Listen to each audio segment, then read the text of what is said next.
Doctor Tahir Qadri صاحب نے امام بخاری رحمہ اللہ کی کتاب الادب المفرد کو اٹھا کے لوگوں کے سامنے یہ بتایا کہ دیکھو انہوں نے امام بخاری رحمہ اللہ کی کتاب سے حدیثوں کو نکال دیا، یعنی بہت ساری احادیث کو نکال کے باہر کر دیا۔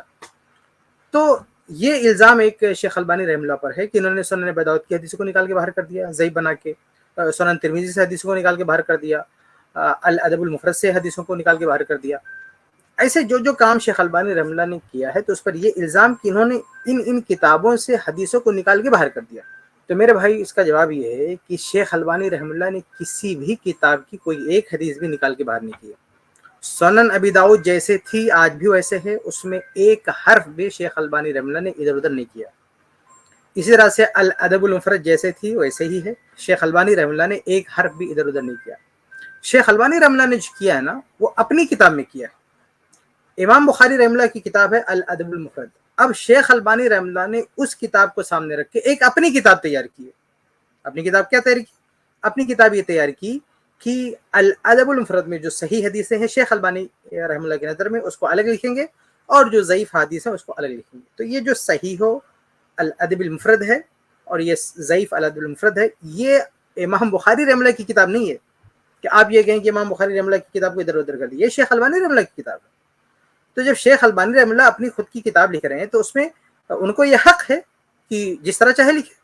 اگر وہ شیخ البانی رحمہ اللہ یہ فرماتے کہ میں امام بخاری کی کتاب آپ کے سامنے پیش کر رہا ہوں، ان کی کتاب کی تحقیق کر رہا ہوں، اس میں کچھ ادھر ادھر کرتے تو مسئلہ ہوتا، لیکن شیخ البانی رحمہ اللہ نے تو یہ دعویٰ نہیں کیا۔ اس لیے آپ دیکھیں جہاں یہ کتاب لکھا ہے صحیح ہو سنن ابی داؤد للالبانی، للالبانی ہوتا ہے، ضعیف سنن ابی داؤد للالبانی، یعنی شیخ البانی رحمہ اللہ کی کتاب ہے بھائی، یہ امام ابو داؤد رحمہ اللہ کی کتاب نہیں، امام بخاری رحمہ اللہ کی کتاب نہیں، شیخ البانی رحمہ اللہ کی اپنی کتاب ہے۔ تو جب کسی نے کسی کتاب پر خدمت کی ہے تو اس کی اپنی کتاب ہو جاتی ہے، پھر اس میں وہ اس بات کا وہ حق ہوتا ہے کہ جس انداز سے چاہے اس کی خدمت کرے۔ اس کی بہت ساری شکل ہوتی ہیں، مثال کے طور پر آپ دیکھیں صحیح بخاری امام بخاری کی بڑی مشہور کتاب ہے، قرآن مجید کے بعد اس کا پہلا درجہ ہے۔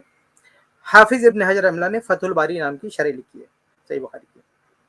اب کیا کیا ابن حجر رحمہ اللہ نے، ایک حدیث ہے، اب اس کا باب امام بخاری رحمہ اللہ نے جو باب قائم کیا وہ نقل کرتے ہیں اور پھر بیچ میں لمبی چوڑی شرح کرتے ہیں، پھر سند آتی ہے تو ابن حجر رحمہ اللہ رک کے اس میں سند پہ بحث کرتے ہیں۔ تو اب کیا کوئی یہ کہہ سکتا ہے کہ ابن حجر رحمہ اللہ نے یہ کہ امام بخاری کی کتاب اتنی بڑا کتنا بڑا کر دیا، امام بخاری کے ابواب میں کیا چیزیں گھسا دیا، سند میں کیا چیز گھسا دیا، متن میں پتہ نہیں کیا کیا اس میں ڈال دیا۔ ارے بھائی فتح الباری یہ امام بخاری کی کتاب نہیں ہے، یہ ابن حجر رحمہ اللہ کی اپنی کتاب ہے۔ تو جب ابن حجر رحمہ اللہ کی اپنی کتاب ہے فتح الباری تو ابن حجر رحمہ اللہ اس میں گھٹائیں گے بڑھائیں گے جو چاہیں کریں گے، ان کا اپنا مثال کے طور پر نسخوں کا اختلاف ہوتا ہے، نسخوں کا صحیح بخاری کے نسخوں کا اختلاف ہوتا ہے۔ تو ہو سکتا ہے کہ امام ابن حجر رحمہ اللہ شرح کرتے ہوئے ان کو لگے کہ بھئی یہ روایت یہاں نہیں یہاں ہے، اس حساب سے ادھر ادھر کر سکتے ہوں، کیونکہ امام بخاری رحمہ اللہ کتاب کی شرح کر رہے ہیں، شرح کرتے ہوئے اپنے حساب سے وہ جو چاہے اس کی ترتیب دے سکتے ہیں، جس طرح چاہے متن کی شرح کریں، باب کی شرح کریں، یہ ان کی اپنی جو ہے کتاب ہے، نہ کہ امام بخاری رحمہ اللہ کی۔ تو فتح الباری جو ایک بہت بڑی کتاب ہو گئی تو کوئی کہ امام بخاری کی چھوٹی سی کتاب اتنا بڑی کیوں بنا دیا؟ تو بھائی جو بڑی بنی ہے نا وہ امام بخاری کی کتاب نہیں، ابن حجر رحمہ اللہ کی کتاب۔ اس کے برعکس آپ دیکھیں کہ کچھ اہل علم نے صحیح بخاری کی تلخیص کی ہے، یعنی اس کو مختصر کیا ہے۔ تو مختصر کیا تو کیا، مقررات کو حذف کر دیا ہے۔ جو حدیثیں صحیح بخاری میں بار بار آئی تھی، بھائی کچھ حدیثیں تو 20 بار آتی ہیں، 30 بار آتی ہیں، بار بار آتی کچھ حدیثیں صحیح بخاری میں۔ تو بعض اہل علم نے کیا کیا ہے کہ صحیح بخاری کا اختصار کیا ہے، صحیح مسلم کا بھی اختصار کیا ہے۔ تو اختصار میں کیا کیا، جو مقرر حدیثیں تھیں ان کو حذف کر دیا۔ تو اب کوئی کہے کہ ارے بھائی ان کو کس نے حق دیا؟ امام بخاری رحمہ اللہ نے اگر 2 بار حدیث لکھا تھا، 10 بار لکھا تھا، 30 بار لکھا تھا، ان کی مرضی، آپ کون ہوتے ہیں ان کو سب حذف کر کے ایک لکھنے والے؟ ارے بھائی یہ جو مختصر صحیح بخاری ہے امام بخاری کی کتاب نہیں ہے، یہ جس نے اختصار کیا ان کی کتاب ہے۔ تو آپ یہ نقطہ سمجھیے کہ جو شیخ البانی رحمہ اللہ پہ الزام لگاتے ہیں کہ انہوں نے محدثین کی کتاب میں الٹ پھیر کر دیا، آدھا ادھر کر دیا آدھا ادھر کر دیا، بھائی یہ کتابیں شیخ البانی کی اپنی ہیں، محدثین کی کتابیں نہیں ہیں۔ جیسے ہمارے پرانے محدثین نے بخاری کی شرح لکھی تو بہت بڑی ہو گئی، اختصار کیا تو چھوٹی ہو گئی۔ یعنی امام بخاری کی جو اصل کتاب ہے اگر کسی نے اختصار کیا تو امام بخاری کی اصل کتاب کا جو حجم تھا اس سے وہ چھوٹی ہو گئی، کسی نے شرح کیا تو امام بخاری رحمہ اللہ کی کتاب کا جو اصل حجم تھا اس سے بڑی ہو گئی۔